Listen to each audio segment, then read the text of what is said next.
안녕하세요. 매일 새로운 사연을 전하는 읽어주는 사연 라디오입니다. 구독과 좋아요, 많은 공유 부탁드립니다. 오늘의 사연 시작하겠습니다. 안녕하세요. 교활한 남자친구와 남자친구 부모님에게 질려버려서 파혼을 결심한 30대 여성입니다. 사실 파혼을 결정하기까지가 쉽지만은 않았어요. 머리로는 파혼을 해야 한다 생각하면서도 그래도 연인으로서 같이 보낸 2년의 세월을 생각하면 한 번 더 기회를 줘볼까 싶기도 했고, 한편으론 지금 헤어지면 어느 세월에 누구를 또 만나서 사랑을 하고 결혼을 꿈꿀 수 있을까 하는 두려움이 있었거든요. 하지만 친정부모님이 말씀하시길 이것저것 너무 많이 따지지 말고 딱 한 가지만 생각해 보랍니다. 이 결혼을 하면 제 자신이 행복할 것 같은지 말이에요. 그리고 그 질문만 놓고 머릿속을 정리하니 대답은 아니다였습니다. 거짓말이라는 게 한 번으로 끝나기가 어려운 일이니까요. 게다가 지금이야 헤어지자 한마디로 끝날 사이지만 일단 혼인신고라도 하게 되면 그때부턴 법적인 문제부터 시작해서 정말 골치가 아프겠더라고요. 그리고 무엇보다도 어쨌든 헤어질 수도 있다는 전제를 두고 생각하는 제 자신을 발견하니 우리 사이에 남은 희망이 없다 싶었죠. 그래서 남자친구에게 파혼을 통보했어요. 그럼 도대체 어디서 그런 인간하고 만났나 싶으실 텐데 남자친구하고는 술자리에서 알게 된 사이예요. 하지만 분명히 말해두고 싶은 건 일단 저는 술자리를 좋아하는 사람도 아니고 쉽게 사람을 만나지도 않습니다. 다만 그날은 동네 친구들이 모여 술을 마시다가 한껏 분위기가 고조되자 다른 애들도 부르자 어쩌자 그렇게 되었고 그때 저한테도 나오라고 연락이 온 거죠. 그리고 저도 평소라면 거절했을 텐데 어째서인지 그날은 딱히 할 일이 있던 것도 아니고 그래서 잠깐 얼굴이나 비추고 올까 하는 생각에 나갔거든요. 그런데 막상 도착해보니 저뿐 아니라 모르는 사람들도 몇몇 있었고 남자친구도 그들 중 한 사람이었지요. 이후로 얼떨결에 다 같이 둘러앉아 서로 통성명하고 애인 없는 사람들끼리 한번 만나보라며 시덥잖은 농담도 오가고 그리고 그날의 만남을 시작으로 남자친구와 저는 급속도로 가까워졌어요. 남자친구하고 저는 여러 가지로 통하는 구석이 많았지만 특히나 좋았던 건 대화가 잘 통했다는 거예요. 덕분에 아무리 회사에서 울적한 일이 있었다고 해도 남자친구랑 말 몇 마디 하고 나면 기분이 금방 나아지곤 했고요. 하지만 이제 다 끝난 마당에 이런 이야기를 한다고 무슨 소용이 있겠어요? 그냥 그렇다 보니 결혼 이야기가 나오기 시작했을 때도 어쩐지 당연한 수순으로 느껴졌다. 그거지요. 남자친구네 형편이나 저희 형편이나 크게 다를 건 없었어요. 양쪽 집안 모두 넉넉치는 않아도 부모가 자식에게 부담을 주는 상황은 아니었거든요. 특히 노후 준비의 경우 남자친구가 자기 부모님은 다 되어 있다 했고 저희 부모님도 마찬가지셨으니 솔직히 그것만으로도 참으로 다행이다 싶었죠. 게다가 처음 인사를 드리러 갔던 자리에서 남자친구 어머님께서는 예단이니 그런 건 바라지도 않는다 하시면서 뭐가 됐건 간에 저희 둘한테 좋은 쪽으로 상의해서 결정하라시대요. 그래서 이때만 하더라도 제가 어디 가서 말은 안 했지만 내가 나름 남편복 시댁복이 있는가 보다고 믿었었네요. 그런데 조금씩 남자친구와 제가 부딪히는 일이 생기기 시작했는데 그건 바로 돈 이야기가 오가기 시작하면서부터였어요. 사실 남녀 사이에서 뿐만 아니라 상대가 누구건 간에 돈이라는 건 제일 껄끄럽고 불편한 주제잖아요. 그리고 말이 나왔으니 말이지만 연애 초부터 남자친구는 늘 돈 문제에 조금 예민하게 반응하는 편이었거든요. 짠돌이 구두쇠는 아니었는데 언젠가 한번 제가 한 달에 얼마씩이나 모으고 있는지 카드값은 얼마나 되는지 물어봤더니 내가 빚을 지고 사는 것도 아니고 너한테 돈을 달라고 하는 것도 아닌데 왜 그런 걸 궁금해하냐면서 아무리 가까운 사이라도 서로 사생활 존중은 해주자 어쩌자 하며 기분 나쁜 티를 팍팍 내는 거 있죠? 그리고 저는 저대로 그런 남자친구의 낯설고 까칠한 반응에 꽤나 마음이 상했었지요. 그래서 이후로는 한 번도 물어본 적도 궁금해한 적도 없네요. 그런데 결혼 이야기가 오간 이후로는 솔직히 피하기만 해서는 될 일이 아니잖아요? 그래서 제가 연봉이며 적금이며 깔끔하게 서로 다 오픈하자 했어요. 그랬더니 남자친구가 또다시 때가 되면 어련히 말해주지 않겠냐며 짜증을 내는데 그땐 진짜 저도 좀 화가 나더라고요. 그래서 제가 이런 이야기도 편하게 못하는 사이에 결혼은 무슨 결혼이냐고 그럴 거면 다 때려치자 한 적도 있네요. 그리고 그렇게 우여곡절 끝에 알게 된 남자친구의 연봉은 저보다 1,000만 원이 많았어요. 하지만 저는 1년에 2번 상여금이 나왔던 반면 남자친구는 상여금이란 게 아예 없었으니 결국 따지고 보면 남자친구가 저보다 많이 버는 것도 아니었죠. 게다가 이제 와서 말이지만 남자친구는 저보다 나이가 6살이나 많았고 정년이 보장되지 않는 직장이었거든요. 그래서 솔직히 주변에서는 다들 제가 아깝다고 했는데 뭐 결혼을 할 때 무슨 마트에서 장 보듯이 이거저거 다 따져가며 입맛대로 고를 수는 없는 노릇이잖아요. 그래서 그런 건 뭐 그럴 수도 있지 하고 넘겼습니다. 그리고 이 밖에 남자친구는 모아놓은 돈이 8천이 있다고 했고 저는 7천이 있었으니까 이래저래 크게 마음에 걸리는 건 없었어요. 한편 남자친구 어머님도 남자친구와 비슷한 성격이셨는지 남자친구를 통해 말씀을 전해오시기를 상견례 자리에서 돈 이야기가 오가는 건 좀 불편하다 하시더라고요.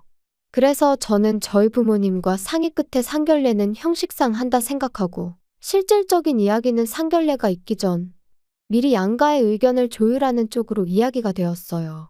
그리고 그렇게 몇 번의 대화가 오간 끝에 남자친구 부모님께서 1억을 그리고 남자친구가 자기 돈 8천을 해오는 걸로 얘기가 됐네요.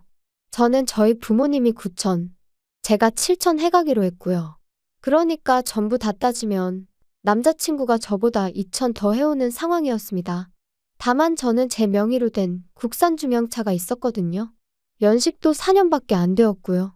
그래서 저는 제가 누구한테 말을 한 건 아니지만 이 정도면 반반 결혼이나 다름없다 생각했어요. 저희는 양가 부모님으로부터 받은 돈에 저희 돈 전부를 더해 결혼식부터 신혼집까지 모든 걸 해결하기로 했습니다. 하와이로 떠나기로 했던 신혼여행도 그 안에서 해결할 생각이었죠. 그런데 그렇게 대략적인 윤곽이 잡혔을 무렵부터 남자친구 어머님이 이따금씩 연락을 해오시기 시작하셨어요. 만나서 차나 한잔하자, 밥이나 한 끼 먹자 하시면서요. 그리고 그렇게 만나면 어머님께선 늘 내가 딸이 없어서 너같이 싹싹한 며느리를 보게 되어서 참으로 좋다. 내가 딸이 없어서 늘 그게 서운했는데 너랑은 모녀처럼 잘 지낼 수 있을 것 같다. 그리고 저도 처음엔 그런 어머님께 잘 보이고 싶었고 잘해드리고 싶은 마음이 컸었거든요. 그래서 어머님이 그런 말씀을 하실 때면 저도 더 살갑게 굴려고 노력했어요. 그런데 그날도 평소처럼 어머님이 불러내어 밥을 먹으러 가게 되었는데 어머님이 13만 원짜리 스테이크를 시키시며 오늘도 잘 먹겠다고 하시대요. 그리고 그때 불현듯 여지껏 제가 한 번도 어머님한테 하다못해 커피 한 잔도 얻어 마셔본 적이 없다는 걸 깨달았습니다. 돌이켜 생각해보니 늘 말씀으론 딸 같다 잘해주고 싶다 너가 참 마음에 든다 하시면서 정작 저한테 정말 1,000원 한 장 안 쓰셨더라고요. 물론 인간관계에서 돈이 전부는 아니지만 그래도 곳간에서 인심난다 뭐 그런 말도 있잖아요. 그렇게 제가 좋으셨으면 솔직히 하다못해 커피 한 잔은 사주셨지 않았을까 하는 생각이 머릿속을 스치니 그때부턴 어머님의 호출이 그렇게 반갑지 않았습니다. 아니, 오히려 부담스럽게만 느껴졌지요. 그리고 제가 그렇게 거리를 두니 어머님은 어머님대로 서운하셨던 모양이에요. 남자친구한테 당신은 저에게 잘해주고 싶고 친해지고 싶은데 제가 예전 같지 않다며 좀 화를 내시더랍니다. 그리고는 남자친구가 저더러 하는 말이 야, 우리 엄마한테 잘 좀 해드려. 엄마한테 잘 보여서 너가 손해볼 게 뭐가 있냐? 나중에 애 낳고 그러면 우리 엄마가 봐주실 거고 살림도 많이 도와주실 텐데 미리 점수 좀 따놓는다 생각하면 좋잖아. 갑자기 그게 무슨 말이야? 애 낳으면 우리 엄마한테 부탁드리기로 다 얘기된 거 아니야? 그리고 나 어머님한테 살림 부탁드릴 생각은 없는데. 사람 일이라는 게 뭐 마음먹은 대로만 되는 것도 아니고. 아무튼 난 네가 우리 엄마랑 잘 지냈으면 좋겠어. 그리고 그런 남자친구의 속내를 알아차리기까지는 오랜 시간이 걸리지 않았습니다. 지난달 기다리면 집값이 좀 떨어지려나 하고 눈독만 들이고 있던 신축 아파트가 오히려 인기가 좋아서 가격이 오를 것 같다는 얘기가 들려오기 시작했거든요. 그래서 마음이 급해진 제가 결국 일단 100만 원이란 계약금을 걸었어요. 입주는 식을 올리고 난 뒤에 하기로 했고요. 참고로 당시 남자친구가 오피스텔에 2년 월세로 살고 있었는데 일찍 나간다고 그 월세를 안 내도 되는 것도 아니었던 데다가 오히려 남자친구한테는 계약한 새 아파트보다 원래 살고 있던 오피스텔이 직장에서 더 가까웠으니 이래저래 굳이 일찍 방을 뺄 이유가 없었습니다. 그리고 저도 결혼식을 올리고 그 후에 남자친구랑 신혼살림을 꾸리고 싶었지. 먼저 같이 살다가 식을 올리고 싶지는 않았네요. 아무튼 이렇게 이야기가 되고 얼마 지나지 않았을 무렵 또다시 어머님한테 연락이 왔어요. 할 이야기가 있으시다면서 퇴근하는 대로 집으로 오라고요. 남자친구에게 전화를 했지만 연결은 되지 않았습니다. 2번, 3번을 걸어도 마찬가지였죠. 오라고 하시니 가긴 해야 할 것 같은데 남자친구가 전화를 안 받으니 왜 부르시는지 전혀 감도 안 오고 답답하대요. 하지만 뭐 그래 별일이야 있겠냐 싶어서 어머님 말씀대로 퇴근하자마자 어머님 댁으로 향했습니다. 그리고 이때만 하더라도 저랑 남자친구가 연락이 닿질 않았을 뿐이지 어머님이 당연히 남자친구도 부르셨을 줄 알았거든요. 그런데 도착한 본가에는 남자친구는 없고 어머님만 계셨어요. 그리고 뭔가 쎄한 느낌이 들더니 아니나 다를까 어머님이 생각지도 못한 말씀을 꺼내셨습니다. 여기 이 집이 이달 말에 계약이 끝나. 그래서 이사를 해야 되는데 앞만 찾아봐도 마음에 드는 집이 없다. 어쩌면 좋으니. 저도 부동산 다녀보니까 아파트 전세는 많이 없는 것 같더라고요. 그런데 이 동네도 그런 줄은 몰랐어요. 그래서 이참에 아예 이 동네를 벗어나려고 하는데 문제는 니들 신혼집 구하라고 돈을 해줬더니 우리가 예산이 줄어서 이사 갈 집 알아보는 게 쉽지가 않구나. 내가 그래서 생각을 해봤는데 어쨌든 간에 이 집은 빼줘야 되니까 이 집 계약 끝나는 대로 그 너희가 계약했다는 집 있지? 그 집에서 좀 있어야겠어. 어차피 너희 뭐 식 올리고 살림 차릴 거라며. 그래서 일단은 그때까지 있으려고 하니까 그런 줄 알아. 괜찮지? 네, 어머님. 그건 좀 곤란할 것 같은데요? 아무리 그래도 신혼집인데. 저희보다 먼저 들어가서 사시는 건 제가 좀. 아니, 우리가 뭐 평생 살겠다는 것도 아니고 일단 지내면서 계속 마땅한 집이 있나 알아보려고 그런다니까? 너 뭐 기분 나쁘다 이거니? 기분이 나빠도 어쩌겠니? 우리가 사준 집인데 우리가 그 정도도 못하니? 사주신 집은 아니죠. 저희 친정부모님 돈도 제 돈도 절반은 들어갔는데요? 야, 너 말을 참 웃기게 한다. 그럼 내가 내 돈이랑 내 아들 돈 빼겠다고 하면 어쩔 건데? 어머님 그거야 저희도 똑같죠. 제가 제 돈이랑 친정부모님 돈 빼가면 어머님이 그거 메꾸실 수 있으세요?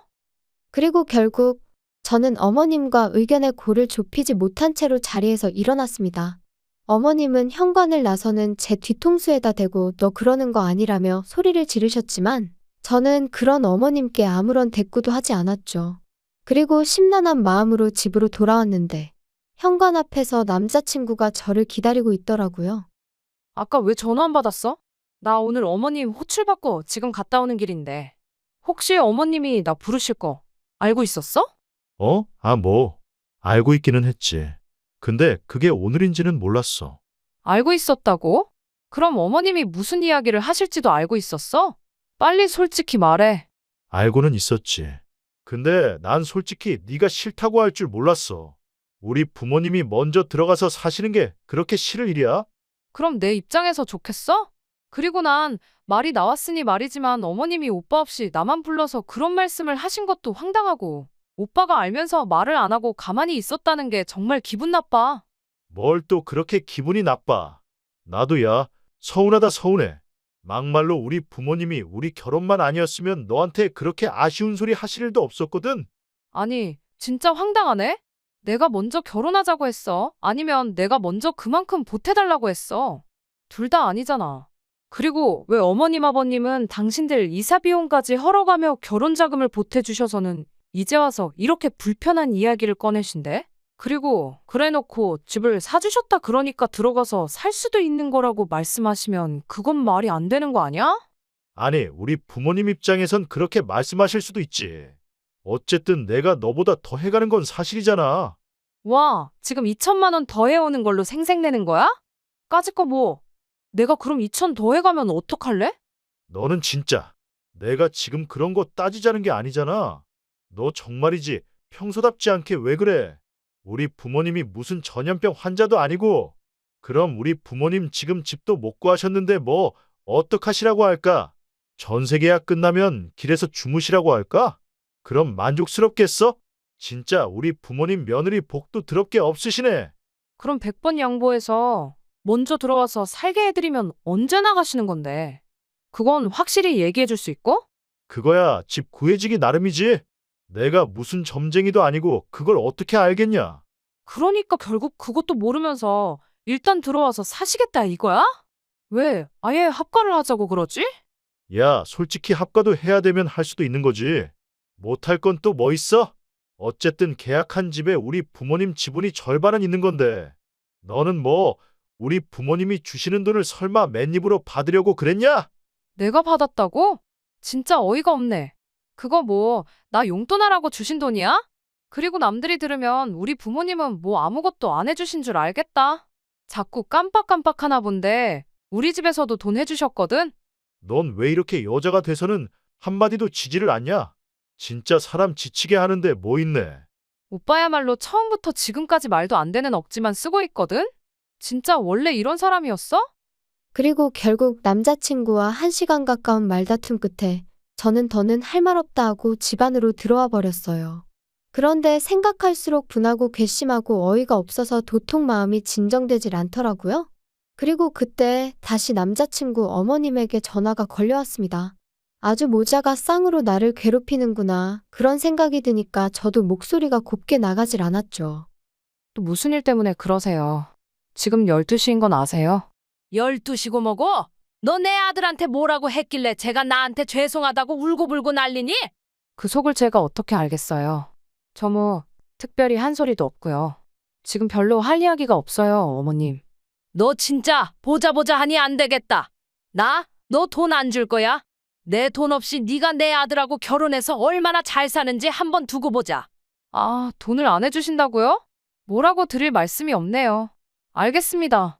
너 진짜 이따위로밖에 못하니? 제가 도대체 뭘 어떻게 해드리면 좋으시겠어요?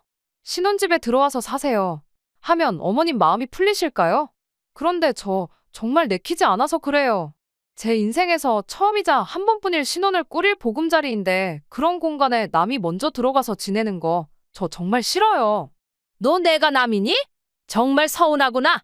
나는 내 아들이 하도 부탁을 해서 반지하에 사는 한이 있더라도 그 돈 너네한테 다 줄 생각도 했었는데 어떻게 그런 소리를 할 수가 있니? 잠시만요. 오빠가 뭘 부탁했는데요? 내 아들이 그러더라. 자기가 평생 모시고 살 테니까 결혼 자금 좀 보태달라고. 내가 그래서 없는 형편에 그 큰 돈을 해주겠다고 한 거였어. 하지만 그렇다고 내가 너희한테 평생 얹혀 살 생각도 없었다. 반지하라도 구해서 나갈 생각이었어. 그런데 참 너 실망이다. 어머님 저야말로 지금 심장이 벌렁거리고요. 무슨 이야기인지 하나도 모르겠어요. 그러니까 합가를 먼저 제안한 게 오빠라는 말씀이신 거죠? 어머님은 제가 계속해서 질문을 해대니 당신도 뭔가 잘못되었다 싶으셨는지 전화를 끊으셨고 저는 당장이라도 토할 것 같은 심정이었습니다. 전후 사정을 알고 나니까 비로소 어머님이 왜 그렇게 막무가내로 나오셨는지 남자친구가 억지를 부려댄 건지 이해가 되었으니까요. 그리고 동시에 남자친구의 그런 교활함에 소름이 끼쳤습니다. 저랑 상의도 없이 합가를 조건으로 걸어가며 어머님 돈을 받아와 놓고는 마치 자기 부모님이 여유가 되셔서 해온 것처럼 행동한 것도 어이가 없었고 여러 가지로 남자친구가 저를 속였다는 사실이 도무지 받아들이기 어려웠달까요. 그래서 남자친구에게는 어머님한테 얘기 다 들었다고 문자 한 통을 남겼습니다. 결혼은 신뢰가 기본인데 시작부터 이렇게 눈 가리고 아웅식으로 행동하는 당신을 내가 어떻게 믿겠냐고 이쯤에서 없던 일로 하자고 했죠. 그리고 제가 그렇게 문자를 보내고 나서야 남자친구도 어머님도 뭔가 오해가 있었던 것 같다며 또다시 번갈아 연락을 해왔는데 사람 마음이 어쩜 그렇게 순식간에 식을 수가 있는 건지 속상한 마음보다는 피곤하고 지치는 기분이었어요. 마치 좀 전까지 있던 모든 일이 제가 어디 드라마에서 봤던 건가 싶을 정도로 남의 얘기 같기도 하고 꿈 같기도 한 것이 전혀 현실 감각이 없었달까요? 그래서 그냥 각자 갈 길 가자는 답장을 마지막으로 두 사람 다 차단해버렸습니다. 하지만 일단 지금의 상황을 이야기하자면 그날 이후로 지금까지 벌써 일주일이란 시간이 흘렀는데 남자친구는 여전히 한 번만 더 기회를 달라며 저에게 매달리고 있어요. 뭐가 아쉬워서 저러나 그건 저도 모르겠네요. 나를 정말 사랑해서 저러나 하는 생각도 솔직히 안 한 건 아니지만요. 하지만 이미 남자친구를 믿을 수 없게 된 이상 다시 만남을 이어간들 그게 저한테 무슨 의미가 있을까 싶네요. 저는 남자한테 집착하고 구속하는 그런 여자가 되고 싶은 마음은 눈꽃만큼도 없으니까요. 아무튼 지난 2년의 시간을 생각하면 억울하고 성질도 나고 사람 사는 인생을 정확히 수치화시킬 순 없는 일이지만 그럼에도 불구하고 제 인생을 쓸데없이 낭비한 것 같으니 말이죠. 하지만 한편으론 그래도 인생의 교훈을 얻었다 생각하려고 노력하는 중이에요. 거짓말에도 좋은 거짓말, 나쁜 거짓말이 있다지만 그건 하는 사람이 아닌 듣는 사람이 판단할 문제 아닐까요? 그러니 사람들이 섣불리 자기 합리화를 하며 거짓말을 하는 일은 없었으면 좋겠어요. 저도 남에게 절대 그러지 않을 거고요. 후련한 사이다는 아니지만 그래도 제 나름대로 할 말은 다 하고 헤어져서 솔직히 후련한 부분도 있기는 합니다. 긴 이야기 들어주셔서 감사합니다. 오늘의 사연은 여기까지입니다. 구독과 좋아요, 알람 설정해주시면 앞으로 더 좋은 사연으로 찾아오겠습니다. 감사합니다.